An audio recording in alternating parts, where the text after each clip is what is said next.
Markus 10 ayat 17 sampai 27. Pada waktu Yesus berangkat untuk meneruskan perjalanannya, datanglah seorang berlari-lari mendapatkan dia dan sambil bertelut di hadapannya, ia bertanya, "Guru yang baik, apa yang harus kuperbuat untuk memperoleh hidup yang kekal?" Jawab Yesus, "Mengapa kau katakan aku baik?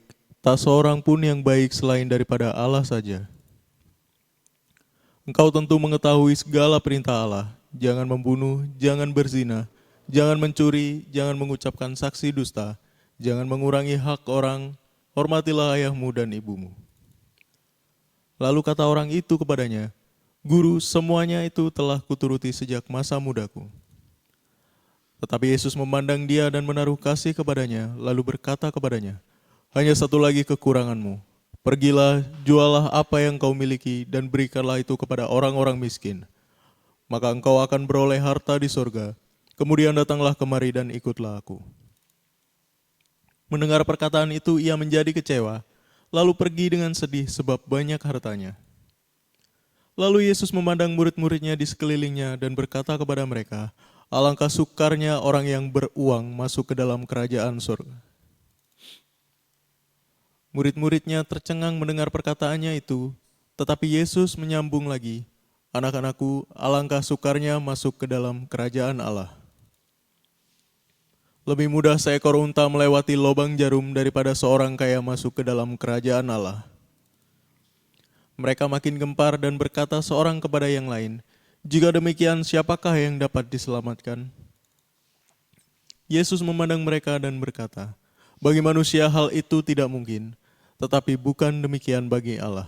Sebab segala sesuatu adalah mungkin bagi Allah." Yohanes 12 ayat 1 sampai 8. 6 hari sebelum Paskah, Yesus datang ke Betania, tempat tinggal Lazarus yang dibangkitkan Yesus dari antara orang mati. Di situ diadakan perjamuan untuk dia dan Marta melayani. Sedang salah seorang yang turut makan dengan Yesus adalah Lazarus. Maka Maria mengambil setengah kati minyak narwastu murni yang mahal harganya, lalu menyaki kaki Yesus dan menyekanya dengan rambutnya, dan bau minyak semerbak di seluruh rumah itu. Tetapi Yudas Iskariot, seorang dari murid-murid Yesus yang akan segera menyerahkan dia, berkata, "Mengapa minyak narwastu ini tidak dijual 300 dinar dan uangnya diberikan kepada orang-orang miskin?" Hal itu dikatakannya bukan karena ia memperhatikan nasib orang-orang miskin, melainkan karena ia adalah seorang pencuri. Ia sering mengambil uang yang disimpan dalam kas yang dipegangnya. Maka kata Yesus, "Biarkanlah dia melakukan hal ini mengingat hari penguburanku. Karena orang-orang miskin selalu ada pada kamu, tetapi aku tidak akan selalu ada pada kamu."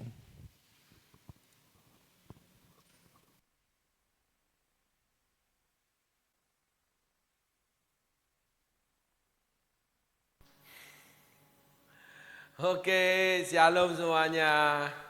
God bless ya. Tuhan Yesus memberkati. Nah, kita udah memulai satu part ya, satu episode untuk anak muda atau orang kaya susah masuk dalam kerajaan Allah. Itu yang di kitab Markus ya. Yang terakhir kita setelah berbincang-bincang, kita masuk pada orang ini berlari-lari dan bertelut di hadapan Tuhan. Di mana kita pelajari bahwa banyak orang yang datang semana Tuhan itu dan berlari-lari, bertelut, datang dengan semangat tinggi, wah segalanya itu berusaha baik, melakukan yang baik, berlaku yang baik-baik, kelihatan baik. Tetapi ternyata karena memang dia menginginkan pertolongan, menginginkan apa yang belum dia punyai. Karena orang ini menginginkan kerajaan Allah. Nah, banyak orang-orang kaya seperti itu, orang kaya hati. Orang kaya hati bisa aja posisi ekonomi sulit atau memang ekonomi melimpah. Tetapi kaya hati itu orang yang datang gitu loh. Orang yang ingin memiliki banyak hal. Itu orang kaya hati. Orang kaya ini udah melakukan segala sesuatu hari-hari. Dia ingin kehidupan kekal. Dia merasa belum memiliki. Nah, orang yang kaya hati itu selalu merasa kurang, saudaraku. Lihat orang ini, wah aku belum punya, aku harus punya. Orang bisa ini, aku harus bisa. Jadi orang seperti gini bahasanya itu seringkali tidak mengukur dirinya. Sehingga segala apa yang dia ingin itu unlimited. Lalu orang seperti gini lupa akan faktor risiko. Manajemen risiko itu enggak ada. Jadi yang penting utang nggak bisa bayar ya sudah disita. Oh banyak seperti itu. Bahkan menyalahkan orang lain, mengorbankan orang lain, mengambil milik orang lain. Orang seperti itu licik kalau soal keuangan. Kalau dalam hubungan manusia jahat. Orang ini selalu merugikan orang lain, yang penting dirinya cuan. Salah satunya orang yang punya kaya hati. Walaupun orang itu sudah kaya ekonomi, orang itu sudah kaya rohani loh, sudah melakukan segala rohani. Tetapi dia masih kurang. Tandanya tidak menjadi dirinya sendiri. Dia berlari-lari, dia berusaha setengah mati dan bersikap sebaik-baiknya. Anak muda ini berlari-lari dan bertelut. Tapi akhirnya undur dari Yesus. Karena permintaannya tidak diberi. Malah punya dia yang diminta. Nah, hukum kerajaan Allah, hukum kerajaan surga, salib Kristus, itu adalah yang dimiliki, harus diserahkan. Kerajaan Allah, kerajaan surga tidak akan menyerahkan segala sesuatu, kecuali gift keselamatan. Itu pun kamu harus mengakui dia sebagai Tuhan dan Juru Selamatmu. Jadi tetap kamunya duluan. Berilah maka diberi. Barang siapa menabur akan menuai. Takaran yang dipakai, ukuran yang dipakai selalu dari kita. Ketika kita dipanggil melayani dan mau, baru turunlah yang namanya gift. Karunia karena Roh Kudus, panggilan-panggilan, gitu. Kalau kita nggak mau dibentuk karakter, ya kita tidak bisa menjadi manusia rohani yang diingini Tuhan, tidak menjadi serupa Kristus. Penolakan terhadap kehendak Tuhan itu menggagalkan rencana Tuhan. Nah itu hukum kerajaan Allah, saudaraku. Kalau hukum kerajaan dunia, penolakan terhadap A bisa B. Oh saya tidak mau kerjakan ini, saya mau kerjakan ini. Saya merasa mampu ini. Dan kamu berhasil, itu kerajaan dunia. Karena kerajaan Allah tidak. Hukum kerajaan Allah jelas. Yang tidak berarti, yang bodoh, yang lemah. Dari dunia. Diambil Allah. Untuk mengalahkan yang berarti, yang pintar, yang kuat dari dunia. Nah itu hukumnya. Jadi hukum kerajaan Allah adalah ditambah-tambahkan kasih karunia. Kepada siapa aku ingin memberikan kasih karunia, aku berikan kasih karunia. Maka bertambah-tambahlah kasih karunia Allah. Maka jatuh hatilah Allah terhadap anak itu. Salomo ya, Yedija. Bertambah kasih karunia, ya itu. Para siapa diberi lebih, dituntut lebih. Ya. Tetapi di dalamnya itu ada tuntutan lagi. Bagaimana kamu melakukannya? Sehingga kerajaan Allah itu seperti firman Tuhan, daripada Tuhan, kepada Tuhan dan kembali kepada Tuhan. Dari debu kembali jadi debu. Jadi kamu datang pada Tuhan itu mesti zero. Yang kamu miliki mesti habis. Mesti hilang dulu. Hilang artinya bukan terus kita serah-serahkan atau diambil orang, enggak. Diambil Tuhan. Tuhan punya hak mengelola hidupmu dalam segala hal. Walaupun kamu sudah melakukannya yang rohani, sudah memberi, ya, sudah melayani, sudah punya karunia roh, sudah berbahasa roh, sudah menjadi pastor, sudah full time, tetap aja Tuhan minta dia kelola seluruh hidupmu. Yang belum dia minta, yang belum kamu serahkan, dia akan minta. Contoh, saya mengalami itu. Pada saat yang cukup panjang, pada suatu kali saya berdoa sama Tuhan. Tuhan, apa yang belum aku lakukan untukmu? Saya lupa apakah saya bicara apa yang belum aku serahkan kepadamu. Tetapi Tuhan bicara jelas, bergema, bergaung di dalam saya. Serahkan rumah tanggamu. Kaget saya, saudaraku. Loh, aku belum serahkan kah? Udah selesai. Habis itu Tuhan tidak jawab, soal bla bla bla yang lain, berjalan hidup. Benar-benar rumah tangga saya melalui proses yang sangat menyakitkan. Suami istrinya. Secara jujur, istri sangat kesakitan, suami juga kesakitan.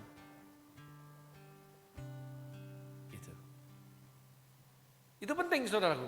Dan itu proses benar-benar melalui jalan yang susahnya minta ampun saudaraku.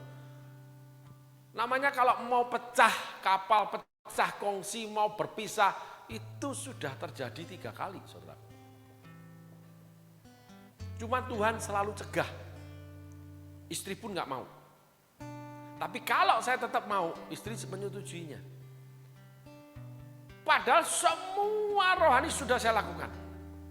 Apapun yang diberikan pengetahuan oleh Tuhan, apapun yang didengar, apapun belajar dari siapapun, pasti saya mau melakukannya.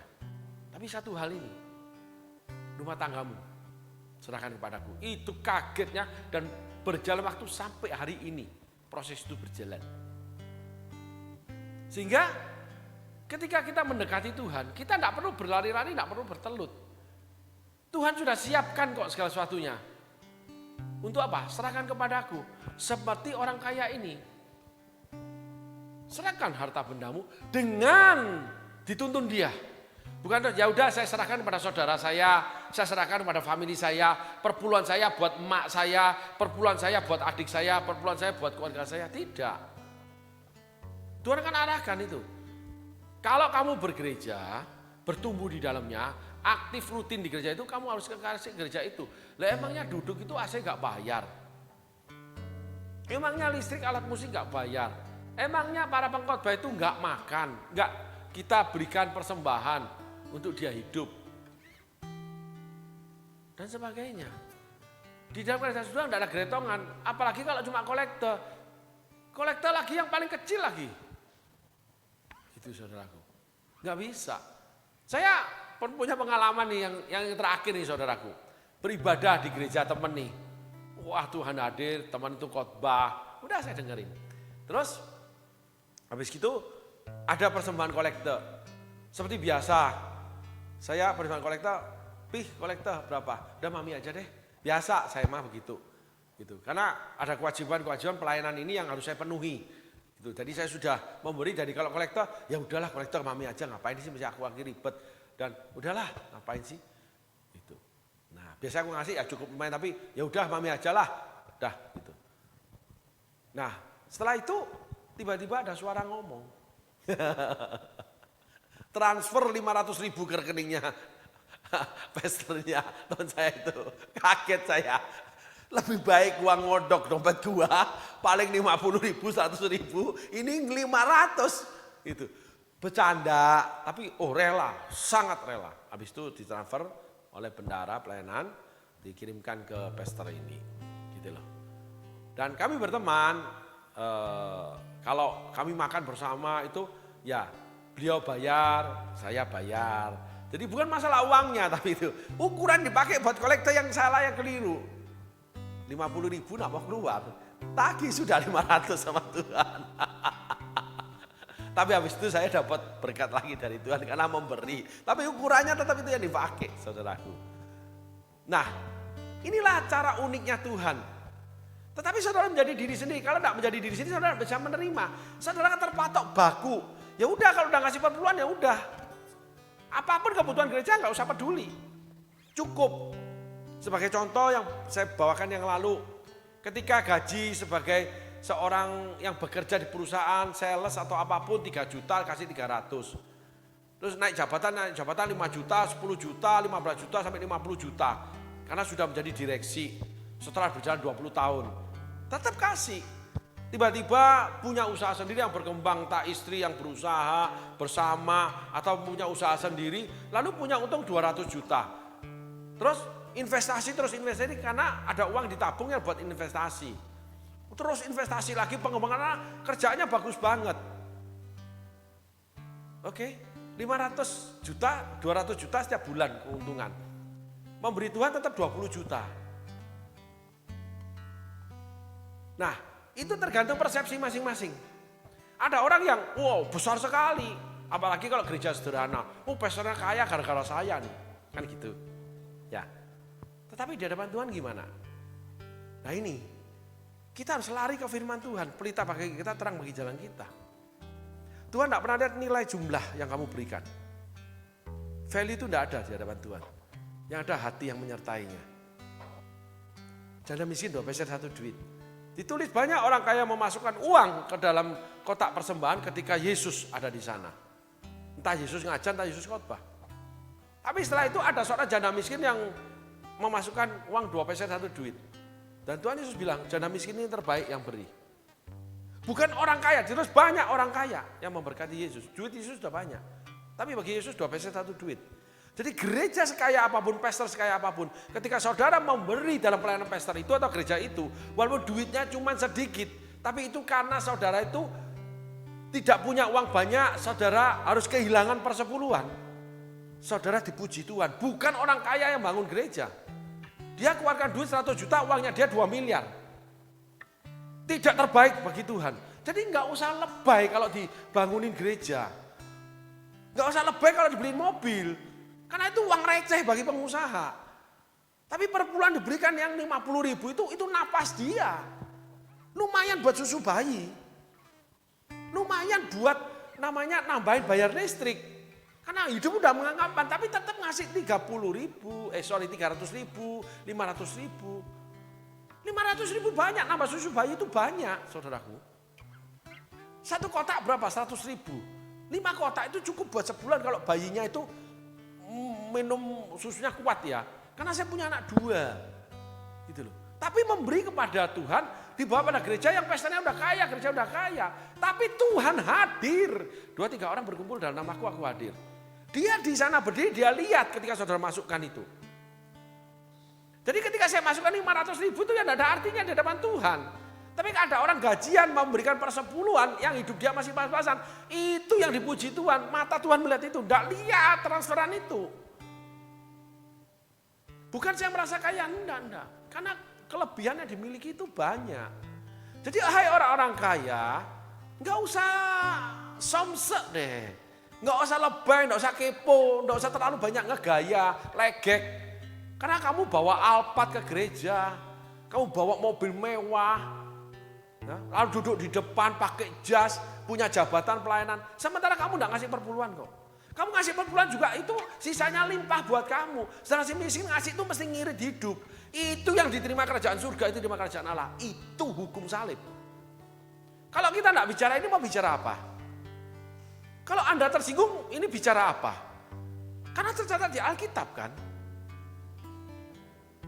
Jadi jangan suka ambil kemuliaan, juga sampai kehormatan, padahal kamu tidak layak. Karena Alkitab mencatatnya beda. Kenapa Paulus itu bisa diberikan hak untuk 14 buku? Karena dia rajin menulis dan dia hidup lebih sengsara daripada Petrus. Petrus punya jemaat yang ditinggali Tuhan 5.000 orang. Petrus itu punya langsung pelayanan. Kalau Paulus itu merintis sendiri, banyak di penjara hidupnya. Ditolak sama orang-orang termasuk saudara-saudara sendiri. Sampai Barnabas harus berjuang untuk dia. Dan dia dilecehkan, dihina dan sebagainya. Tapi dia terus bergerak di patok-patok yang Allah tentukan. Di pelayanan dia sendiri yang tidak dianggap dengan Yerusalem. Karena dia harus ke Yerusalem melaporkan pelayanan dia. Timotius kamu cukur supaya jangan jadi batu sandungan. Mereka pingin itu, ya udahlah kamu cukur aja. Aku mau laporkan hasil pelayananku. Tapi kalau secara selesai dua-duanya udah selesai, hari ini kita bahas. Paulus pun menulis belasan kitab itu dominan di perjanjian baru. Dan tidak ada kitab yang melebihi kitab yang ditulis Paulus. Kasih karunia Allah berlimpah-limpah terhadap Paulus. Di mana dosa melimpah-limpah, kasih karunia melimpah-limpah. Paulus tuh orang yang membunuh jemaat, orang yang keras pelayanan, berantem sana, berantem sini. Tapi dia diberikan, kenapa? Dia memberikan dirinya semuanya berlimpah-limpah. Yang aku miliki itu sampah. Jadi yang kamu miliki di hadapan Tuhan itu sampah, saudaraku. Oh, saya jadi berkat. Sampai di mana berkatmu? Bandingkan dengan si miskin yang memberi perpuluhan yang mesti ngirit hidup. 500 ribu itu disimpan, itu bisa nyicil motor satu lagi buat bininya itu. 500 ribu ditabung, itu anaknya dia yang baru lahir, umur 4 tahun, bisa masuk sekolah, dia sudah punya berapa? 20 juta saudaraku. Kali 12 kan 5 juta. Udah bisa bayar uang pangkal, udah bisa uang pembangunan, bisa nyekolahkan di tempat sekolah yang baik. Punya uang 500.000. 4 tahun kemudian naik jabatan, pekerjaan naik pangkat, dia dapat gaji 10 juta.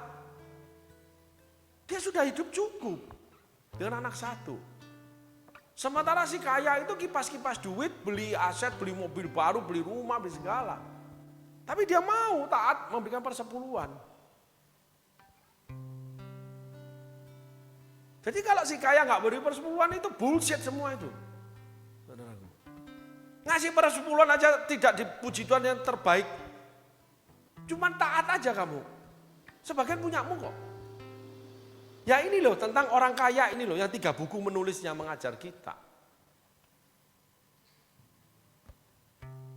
Jual harta milikmu bagikan pada orang miskin, ikut aku. Enggak mau. Mau memberi, mau membangun, hitung-hitungan aja. Saya punya pengalaman satu yang lucu, saudara, unik. Ada sebuah gereja yang kalau ibadah parkir mobilnya banyak. Gereja itu di ruko di lantai berapa? Jelas banyak itu orang-orang mampu kelas menengah ke atas, yang bawah juga ada ekonominya ya. Saya ngomong terus terang jujur-jujuran ini. Tapi untuk mengundang pembicara, memberikan PK pembicara, itu susahnya minta ampun. Kebetulan Pak Gembala juga bekerja, semuanya bekerja. Full time-nya, susahnya hidupnya saudaraku. Mobil berjejer. Tapi pada suatu kali ketika ada perayaan Natal, itu persembahan yang masuk buat perayaan Natal mereka itu 100 juta lebih. Wow! Padahal kalau mengundang pembicara yang bagus-bagus dari jauh dengan uang perjalanan dan sebagainya, itu bisa dipakai buat khotbah yang bagus. Undang pembicara aja susahnya minta ampun. Karena gak ada duitnya. Gitu. Undang Pak pembicara-pembicara itu. Gak bisa Pak. Terbatas Pak keuangannya. Wow. Tapi perayaan Natal bisa 100 juta lebih kekumpul. Dengan mudahnya. Lalu mobil berjejer semua itu. Nothing di hadapan Tuhan. Tuhan datang ke gereja itu cuma lihat tertawa dia. Buat apa mobil ini yang membusukkan jiwamu? Sebab firman Allah tidak ditegakkan tuh. Bisa gembala itu telat itu ibadah. Itu telatnya setengah jam datang loh saudaraku. Saya khotbah, saya tegur terang-terangan dia. Terang-terangan saya tegur. Lah gembala datang ibadah sudah berjalan setengah jam. Ya itu sudah sering kali. Bullshit banget nih. Tapi bicara Tuhan aja terus. Di gereja galak-galak lagi orangnya. Ngomong Tuhannya. Benahi dulu dong. Kotor rumahmu. Sapu bersih dulu. Tuhan datang bak cambuk nanti. Nah, ini kebenaran saudaraku. Gitu. Ya inilah orang kaya itu. Orang kaya hati. Orang kaya hati yang penting dia ibadah. Yang penting dia jadi pendeta. Dia jadi gembala. Yang penting dia dihormati. Yang penting dia dapat duit. Yang penting dia itu dengar firman. Gimananya gak peduli sudah. Yang dia mau aja seperti orang kaya ini. Jadi kepedulian itu penting ukurannya. Kepedulian bagaimana tugas pelayanan itu dikerjakan dengan baik. Semua diperhatikan. Enggak seenaknya aja meluncur.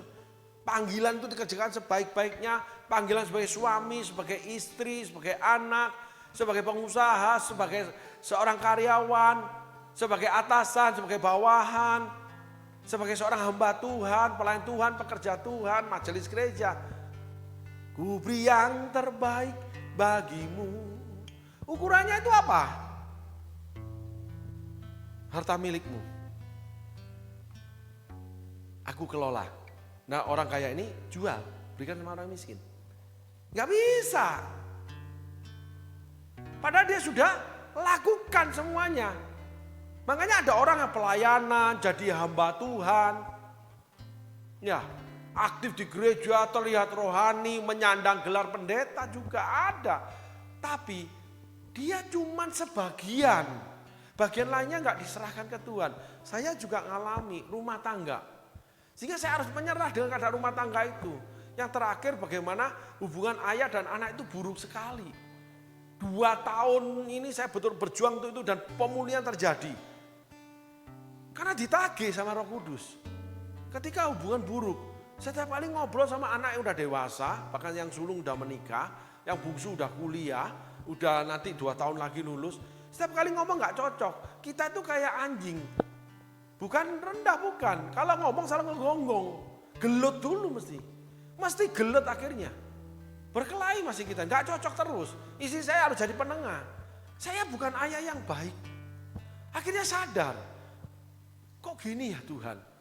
Sadar, gak bener ini. Sadar. Lalu punya keinginan, itu tagihan dari Tuhan. Tahu yang gak baik tapi terus itu harus bayar. 2 tahun saya berjuang dan pulih sudah 75%. Bahkan sang sulung udah totality, tinggal yang bungsu kurang sedikit. Gitu. Puji Tuhan. Tapi mau ditagih Tuhan. Merendahkan diri. Tidak ada lagi kata tidak, mesti ya. Harus ngikut terus. Meletakkan seluruh kehormatan. Nggak ada perbantahan, nggak ada. Semakin lama semakin nggak ada perbantahan.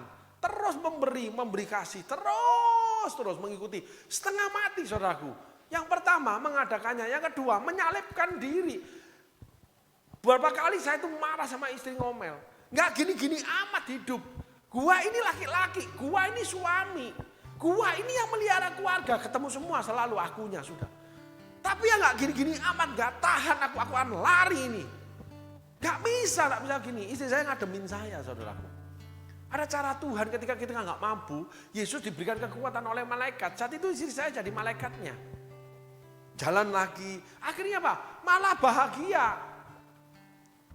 Malah sekarang nyariin. Ada acara ini, ngajak si sulung, ngajak si bungsu, nyariin. Ada acara enggak? Kalau acara yuk makan, ayo kita nongkrong. Padahal ya enggak terlalu banyak ngobrol, tapi ada pendekatan. Akhirnya lembut banget hubungan itu akhirnya. Iya Pi, ayo Pi. Gimana ya Pi, gini-gini. Enggak ada gonggong lagi, udah enggak ada. Yang kecil masih ada sedikit. Tagihan dari surga datang. Karena tidak mengelola rumah tangga secara surga. Hei anak-anak, kalungkan pengajaranku kepadamu. Saya jarang ngomong sama anak. Jarang ngomong. Terlalu sibuk dengan pelayanan. Anak muda ini sibuk dengan yang melakukan Taurat Tuhan. Ketika diminta, hartanya enggak mau. Lah harta saya diminta. Ayo sediakan waktu buat anak. Kamu harus merendahkan diri dan sebagainya. Jadi miskin harga diri di rumah. Orang kaya ini akan miskin. Entah miskin apa. Kalau dia miskin harta, kalau saya miskin harga diri, menang kok. Kenapa? Tuhan ada di sana. Di mana aku berada, pelayanku berada, bukan hartaku berada. Permintaan Tuhan kita ikuti, berarti kita itu melayani Tuhan. Akhirnya saya ikutin tuh, melayani saya. Melayani Tuhan. Maaf saudaraku, ini jam di studio, enggak apa-apa. Ini menunjukkan jam 12 tepat saudaraku. Itu, enggak bisa dimatiin. Ya, ini anggap aja panggilan dari surga gitu saudaraku. Ya. Nah, di situ ketika Tuhan tagih itu dengan keadaan, saya berdoa, Tuhan enggak jawab. Karena keadaan makin buruk, lalu saya menjawabnya. Jadi enggak usah berlari-lari, bertelut sama nangis-nangis Tuhan, bersyafaat, pulihkan hubungan kami, tidak. Karena kamu tidak menjadi ayah yang baik bagi anak-anakmu. Walaupun anak-anak saya selalu kalau ada apa-apa menjadikan saya tempat berlindung. Tapi ada satu titik. Hubungan komunikasi pribadi sama pendapat saya dengan pendapat mereka tidak bisa jadi satu. Keinginan mereka tidak bisa saya terima, keinginan saya tidak bisa mereka terima. Nggak ada pengertian. Sekarang bisa nyambung saudaraku. Dan ternyata kadang punya saya lebih baik, mereka mau melakukannya. Kadang punya mereka yang lebih baik, saya menerima mereka melakukannya. Dalam banyak hal Allah memberikan contoh. Akhirnya iya ya, memang ya, benar loh Tuhan ini. Pada saat itu enggak mungkin karena saya lahir di tengah keluarga yang kuat, keras, ketat. Gitu, hubungannya. Saya pun mendirikan rumah tangga dengan keras, kuat dan ketat. Disiplin dan sebagainya, pokoknya harus begini, harus begitu. Seakan-akan semuanya sempurna, ternyata ada satu yang tidak. Anak saya tidak ada satu pun sampai hari ini, semuanya dijaga Tuhan, tidak ada sesuatu yang Wah, tetap namanya ke gereja, pacaran pertama pacaran ke gereja sampai istrinya sekarang itu bersaksi. Kenapa dia kaget? Kok orang ngajakin dating malah diajak ke gereja? Gitu, bingung dia saudaraku. Nah, dan mereka memang termasuk yang bungsu itu melayani di gereja.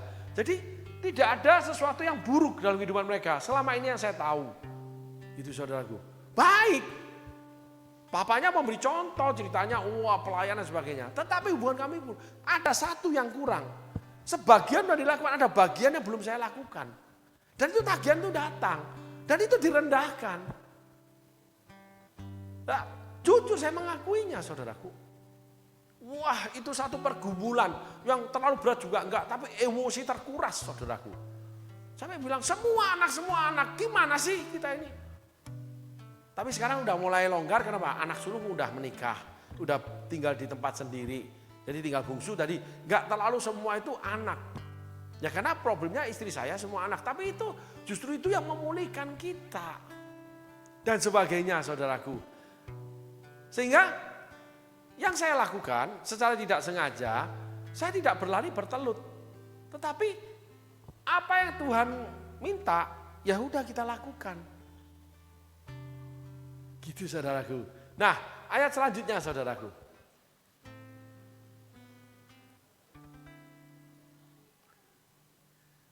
Jawab Yesus, mengapa kau katakan aku baik? Tak seorangmu yang baik selain daripada Allah saja.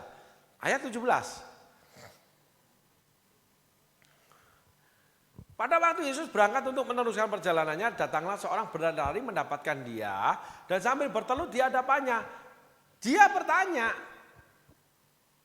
guru yang baik, apa yang harus kuperbuat untuk memperoleh hidup yang kekal? Nah kalau menurut perkataan Yesus selanjutnya, bahwa orang ini sudah melakukan semua Taurat Tuhan. Mestinya dia kan sudah dapat hidup yang kekal. Dia tidak tahu. Nah ini permasalahannya. Orang kalau merasa kaya, merasa sudah jadi gembala, merasa sudah melayani, sudah melakukan pelayanan, sudah melakukan pekerjaan, sudah. Masih ada yang kurang pasti. Alkitab mencatat, kalau engkau merasa memiliki pengetahuan, sesungguhnya kamu belum punya apa-apa. Tuh. Kalau kamu merasa punya hubungan sama Tuhan, sebetulnya kamu belum mengenal Tuhan. Kalau kamu merasa sudah pelayanan, sesungguhnya kamu belum melayani. Itu terbukti. Kata-kata susah mengerti. Firman Tuhan sering gitu. Tapi Roh Kudus akan bawa keadaan memang itu seperti itu. Ya gimana yang tidak berarti diambil Allah untuk meniadakan berarti dari dunia? Diambil, dikembalikan jadi berarti. Jalannya kan gak disebutin. Entah mendapat pendidikan, pengajaran, pembentukan proses. Akhirnya menjadi lebih daripada orang-orang dunia. Jalannya kan gak diomongin. Karena jalannya sesak, pintunya sempit. Banyak orang mengingininya tidak mendapatkannya. Sehingga orang ini itulah, ingin mendapatkan kehidupan kekal. Dan dia memuji Tuhan. Nah, yuk tolong supaya jelas, lebih jelas dan sangat jelas. Guru yang baik apa yang harus kuperbuat untuk memperoleh hidup yang kekal? Ya, berlari-lari, bertelut, lalu menjilat. Dalam kehidupan saya sebagai pelayan Tuhan, banyak Tuhan bekerja luar biasa, memberkati kami, lalu Tuhan meletakkan pekerjaannya luar biasa semua. Segala sesuatu yang kadang membuat orang yang tidak mengerti itu berdecak kagum. Jujur saya ngomong. Itu ada orang-orang yang menjilat pantat tuh. Tapi akhirnya orang menjilat pantat itu yang menggaruk muka. Yang mempermalukan pelayanan ini. Sesungguh-sungguhnya dengan argumentasi masing-masing. Kasihnya tidak sejati. Jadi ketika orang menjilat pantat, satu hari dia akan menggaruk mukamu. Tapi kalau orang itu apa adanya berjumpa dengan kita dengan memang emosi dia, perasaan dia, keberadaan dia tidak mengada-ngada, tidak memuji guru yang baik, tidak berlari dan bertelut. Orang itu tidak menggaruk muka nantinya. Malah ada cerita yang lucu saudaraku.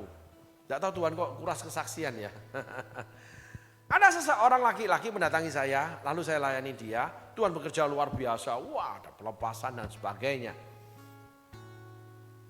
Nah setelah itu laki-laki itu membawa istrinya. Nah istrinya ketemu itu Tuhan tidak terlalu bekerja banyak, cuman saya mulai mengajar. Nah tiba-tiba Tuhan itu bicara bahwa karakternya seperti ini.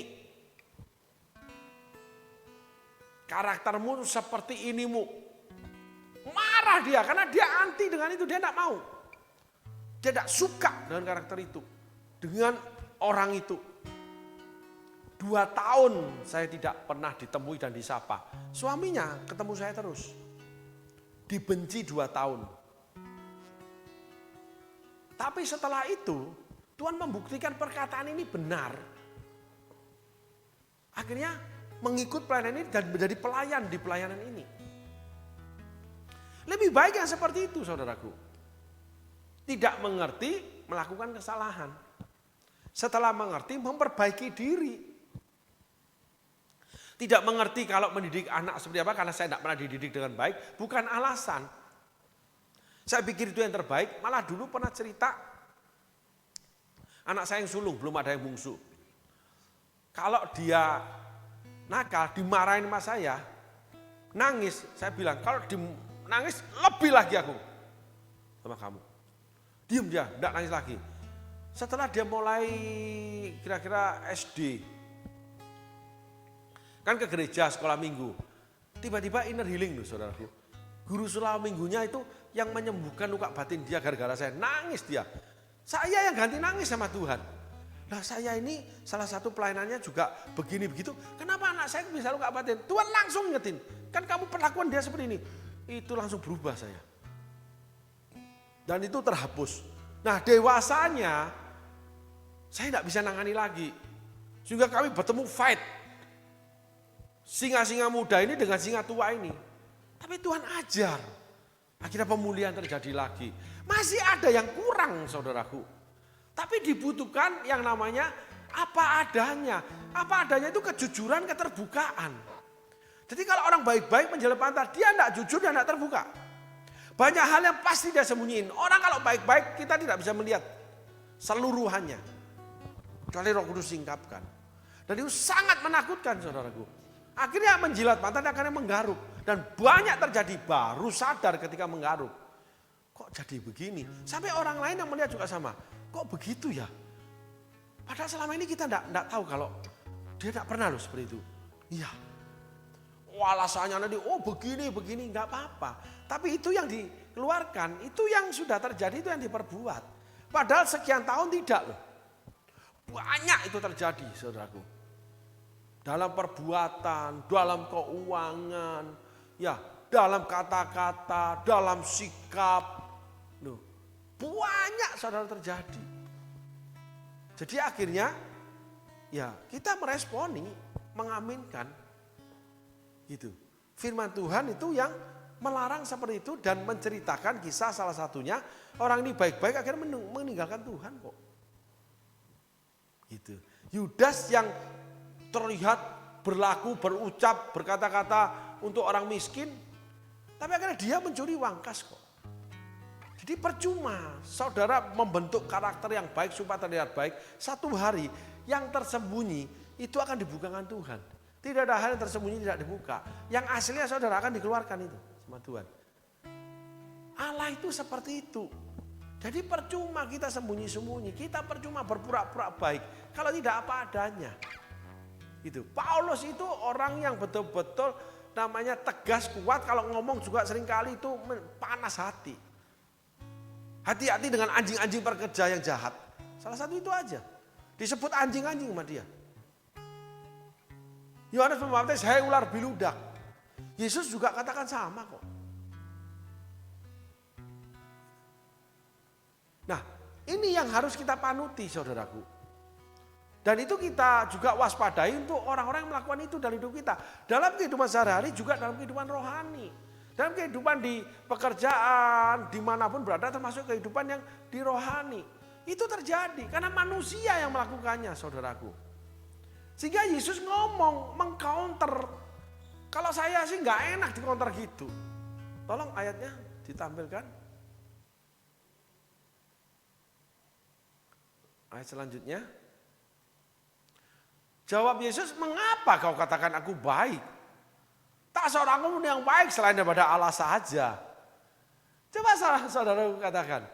Yesus mungkin senyum. Atau mencibir atau tidak enak. Kenapa kamu katakan aku baik? Dalam hatinya dia, kamu kan cuma mau kehidupan kekal. Saya aku mau hartamu dibagikan orang miskin kok. Tuhan tuh melihat gini loh. Seperti Tuhan tuh melihat Petrus loh. Lalu dia ngomong sama Simon itu loh. Dengan perempuan berdosa beda lagi dia ngomongnya. Kenapa perempuan berdosa ini jujur, tidak banyak omong, dia cuma nangis, menciumi kaki Yesus. Maria itu memberikan minyak setengah kati, minyak narasu yang mahal. Dan mereka ini secara tidak sadar, mereka melakukan kehendak Tuhan. Banyak orang yang melakukan seakan-akan kehendak Tuhan, padahal mereka itu dicemooh Tuhan. Dihina Tuhan kok. Nah itu tuh. Mengapa kamu katakan aku baik? Hanya Allah aja yang baik. Dia ngomong begitu. Padahal dia sendiri Allah jadi manusia. Berarti dia itu counter. Gua dipuji baik, gua bilang enggak. Karena lu punya maksud. Kalau diterjemahkan sisi yang lain seperti itu. Mengapa kamu katakan aku baik? Hanya Allah aja yang baik. Padahal dia sendiri Allah. Mengapa kamu berpura-pura baik? Toh kamu akan ninggalin aku kok. Itu isi pesannya Yesus. Jadi buat apa kita sama Yesus itu pura-pura baik, pura-pura setia pelayanan, pura-pura bekerja yang paling capek di pelayanan, membaik-baikin pemimpin, lalu di antara komunitas terlihat baik, yang paling sabar, yang paling mau dihina, yang paling apa. Tapi akhirnya toh kamu tinggalkan pelayanan itu, toh kamu hujat pelayanan itu. Kan banyak orang-orang yang dibesarkan sebuah gereja, dibesarkan seorang pastor menjadi besar, akhirnya berbalik menyerang pastor yang membesarkan dia. Berbalik memberontak terhadap gereja yang membesarkan dia.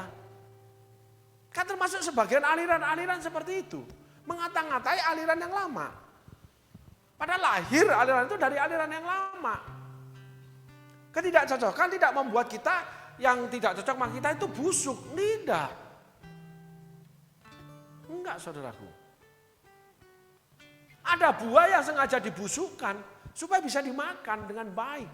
Salah satu yang namanya duren di Palangka ini dibusukkan untuk menjadi semacam sambal. Apa namanya? Tempuyak. Itu makanan orang Dayak, itu dibusukkan. Singkong, diragi, sampai empuk untuk jadi tape. Ya enggak apa-apa. Karena tape itu bagus. Tempuyak itu bagus. Ada yang namanya pepaya, tomat, yang dihancurin, yang busuk loh sebetulnya, yang matang. Jadi apa? Tomat, saus tomat itu loh saudaraku. Itu bahannya dari itu, bukan pepaya mentah. Bukan. Gitu. Nah semua ada gunanya. Jadi kita nggak perlu kita melakukan hal-hal yang terlihat baik, tapi akhirnya kita melakukan yang jahat, melakukan yang buruk, gitu loh. Bahkan ada sebuah quote yang mengatakan, ya jangan pernah melupakan orang yang pernah berbuat baik kepadamu. Ya itu benar quote ya, bukan firman Tuhan ya saudaraku. Nah hal inilah yang terjadi gambaran 3 kisah ini. Yang kita bahas 2 kisah ini saudaraku. Di mana orang yang datang ini cuman bahkan di kitab Markus ditulis bertelut. Ngomong Yesus baik. Nah Yesus jawab, kenapa kamu katakan aku baik? Hanya Allah aja yang baik. Karena kamu punya motivasi, kamu punya tujuan. Kamu seakan memperlakukan aku dengan baik, tidak. Karena kamu menyebut aku guru. Kamu menempatkan aku itu tidak pas. Kamu menempatkan gereja tidak pas. Kamu menempatkan pastor tidak pas. Akibatnya jadi buruk nanti. Gitu saudaraku. Yuk kita lanjut lagi ayat firman Tuhannya.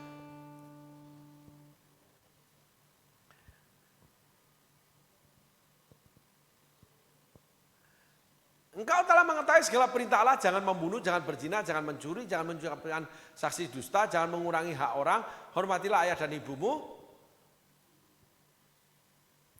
Lalu kata orang itu kepadanya, guru semuanya itu telah kuturuti sejak masa mudaku. Dia nggak tahu kalau Tuhan ngomong ayat 18. Ayat 19. Engkau tentu mengetahui. Nah Tuhan itu seperti itu. Saudaraku. Kan kamu sudah lakukan. Kan kamu sudah tahu. Tuhan tanya kepada Adam. Kenapa kamu tahu kamu telanjang? Itu akibat. Terus dikatakan, kenapa kamu makan buah terlarang itu? Kamu makan lah buah terlarang itu. Tinggal iya dan tidak. Seorang pendusta, saudara ciri ini nih. Ketika kita tanya A, dia akan muter. Tidak ngomong A, B, C, D, Z dan sebagainya. Itu orang itu berdusta dalam saudara.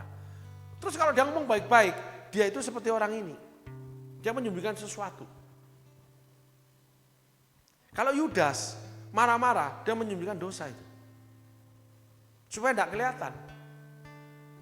Manusia itu paling pinter memanipulasi dengan hikmat manusianya yang di dalamnya itu ada kejahatan, di mana iblis sudah berdiam di sana. Sehingga Adam itu begitu pandainya menyalahkan Hawa. Hawa begitu pandainya menyalahkan ular. Itu tidak bisa dihindari, itu ciri. Sehingga Yesus mengatakan, engkau kan udah tahu. Bahwa itu 10 perintah Allah itu kamu sudah dapat loh sebetulnya. Kan hukum Taurat kamu pelajari semua, kenapa kamu datang sama aku? Karena kamu nggak yakin. Kemarin kita belajar. Kalau nggak yakin, itu akhirnya merusak. Kalau nggak yakin di awal, akhirnya akan berbalik. Itu di Kupas yang lalu, saudaraku. Minggu yang lalu itu. Dan Yesus ulangi ini, kamu kan tahu. Kenapa kamu tanya aku? Yang diawali dengan baik-baik kan? Coba saudaraku pikirkan ini. Ada nggak saudara lakukan itu? Istri yang baik-baik ketika suami membawa pulang uang, menghasilkan uang. Ketika suami kalau lagi sulit, ditinggalkan. Ada uang, abang sayang, nggak ada uang, abang ditendang. Kadang istri seperti perempuan yang lain. Ketika kita nggak punya uang sulit, makanya aku kasih tahu. Dari dulu aku tuh sudah curiga. Ketika apa? Suami lagi kesulitan. Dari pertama aku tuh sudah ragu. Jangan-jangan kamu ini cuma gara-gara anak orang kaya. Aku sudah ragu. Kamu itu cuma bisanya gitu aja. Aku itu sudah mikir. Kalau kamu sebetulnya malas. Kan udah ragu dari awal. Terus ketika tidak sesuai ekspektasi. Berbalik. Ketika nggak ada lagi manisnya. Ketika Yesus minta, gak ada manisnya, berbalik. Banyak istri seperti itu. Suami juga banyak. Ketika istri tidak melayani, akhirnya dia mencari perempuan untuk melayani dia. Itu karakter yang sama, saudaraku. Yang harus dibenahi. Harus disangkali. Semua orang terlibat dengan itu. Firman Tuhan itu untuk semua orang, apalagi anak-anak Tuhan. Firman-firman seperti ini, firman yang mana mengajar kita menyangkal diri, memikul salib. Bukan firman di mana ada firman yang lain, di mana kita tuh akan mendapatkan yang indah dari Tuhan. Ada, dan ada bagian tubuh Kristus yang menceritakan itu. Dan itu benar. Tapi kali ini kita bicara, itu firman yang sangkal diri, pikul salib. Kamu kan tahu. Kamu udah lakukan kok. Tapi ketika aku minta, ketika tidak baik, kamu tinggalkan. Ketika gereja sudah berkembang, pada datang semua orang Efraim kepada Yeftah. Datang semua. Ketika lagi jaya, punya duit, teman banyak. Tapi ketika susah, pastor yang tolong. Gereja yang harus berbagi. Ketika udah sukses, wah, punya teman orang sukses semua. Kamu bisa duduk bersama orang sukses karena kamu dianggap sukses. Ketika tidak sukses, kamu tidak akan ditemui. Kenapa? Dianggap mau berutang, minta tolong. Tapi orang yang menolong kamu ketika kamu itu punya duit, diutangin sama orang itu. Ketika kamu dalam kepepet ditolong sama orang itu, itulah kasih sejati yang Tuhan berikan.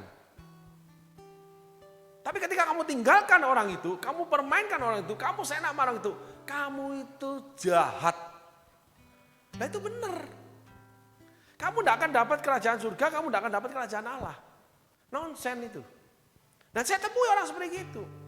Saya cuma tanya, saudaraku, loh kamu selama sekian lama kamu begini, kasusnya begini, keadaanmu begini, kamu lakukan ini. Apa yang kamu? Aku tahu kamu dulu enggak begini. Terus kamu tuh sama Tuhan begini, lalu Tuhan kerjakan ini dalam hidupmu semua. Mujizat banyak terjadi sama satu orang ini. Lalu dia cuma ngomong, dan saya enggak kaget, tapi itu kebenaran. Ya, mengandalkan diri sendiri, itu benar. Gitu. Kenapa? Dia kehilangan kerajaan surga, kerajaan Allah. Karena tertulis di sini juga kerajaan surga dan kerajaan Allah yang Tuhan sebutkan. Kerajaan surga kita udah belajar, gift, kasih Allah. Termasuk Allah menjadi manusia, kerajaan surga. Gitu. Tetapi kuasa Allah itu bekerja, itu kerajaan Allah yang datang. Kerajaan surga itu yang memberikan, kita nanti balik ke kerajaan surga. Kerajaan Allah itu yang di bumi ini loh. Yang menyertai kita itu, yaitu kuasa Roh Kudus. Ya ada juga namanya para malaikat, ya udah. Apapun yang dikerjakan kita, di mana kuasa Allah bekerja menyertai kita. Membuat pekerjaan kuasa kegelapan hancur lebur. Membuat Tuhan membuka jalan, membuat mujizat. Apapun itu, segala sesuatu yang mustahil dan sebagainya. Sudah, itu hasil karya kerajaan Allah. Tapi ingat, iblis bisa menirunya. Di luar orang Kristen ada bahasa roh. Di luar orang Kristen ada orang yang didoakan tumbang. Di luar orang Kristen ada namanya bahasa nubuatan. Di luar orang Kristen ada orang-orang pintar yang tahu keadaan kita. Di luar orang Kristen juga ada peperangan yang namanya santet dan sebagainya.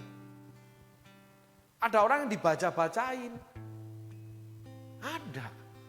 Tapi kerajaan iblis, kerajaan kuasa kegelapan, itu cuma copy paste. Begitu ketemu yang namanya kerajaan Allah, langsung hilang, lenyap. Ketika terang datang, terang itu lampu dinyalakan, gelap itu enggak ada. Lenyapnya kemana juga kita nggak tahu. Itu aja yang kita pelajari. Gelap, lampu nyalain. Gelap sudah enggak ada. Ketika lampu nyala, gelap itu nggak bisa masuk.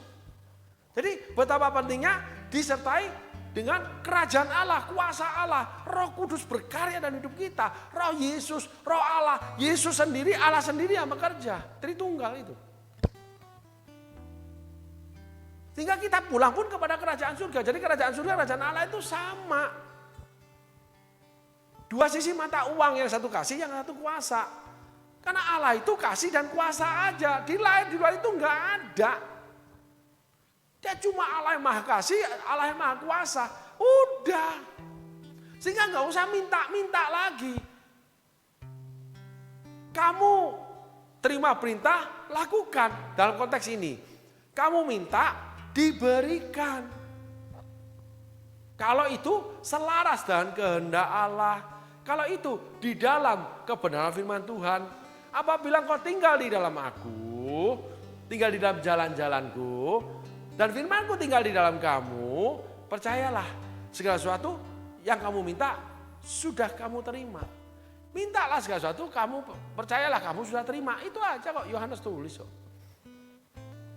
Betapa pentingnya kita disertai kerajaan Allah. Kenapa? Kerajaan Allah membawa kita pada kerajaan surga, yaitu kehendak Allah sempurna, kasih Allah. Sehingga kita harus diubahkan serupa dengan gambar Yesus. Tidak simsalabim, tidak instan, tidak spontan. Butuh waktu, yaitu apa? Apa yang Allah ingini. Maka dikatakan Yesus, ikuti perintah Allah. Apa perintah Allah itu ikutin, lakukan, kelar sudah. Nah di jalan kamu Tuhan capek, minta istirahat. Tuhan nggak kuat, Tuhan nggak bisa, Tuhan aku butuh ini. Karena kebutuhan kerajaan Allah, karena mengikuti perintah Allah, itu Allah sediakan. Jadi kalau harus mengembala gereja besar, pesternya juga dibuat besar. Gereja itu butuh uang banyak, pesternya juga pasti dikasih uang banyak. Tapi itu tidak meniadakan, tidak mengecilkan, tidak buat perbandingan semua sama dengan pester-pester yang kasih gereja kecil. Jadi pester yang di desa, di kampung, di pedalaman, dengan pester di kota besar yang punya gereja triliunan, dengan yang cuma numpang di rumah aja jemaat, sama kasih karunia-Nya. Nanti diadili bukan karena pelayanannya, tapi karena setianya. 1 talenta, 2 talenta, 5 talenta. Yang masuk pagi, siang, sore sama. Yang diminta apa? Setia dengan perintah. Itulah makna Yesus katakan ikuti perintah Allah. Sehingga dia bilang semua sudah kamu tahu kok. Kenapa kamu katakan aku baik? Cuma Allah aja baik. Karena kamu mau aku mengikuti perintahmu.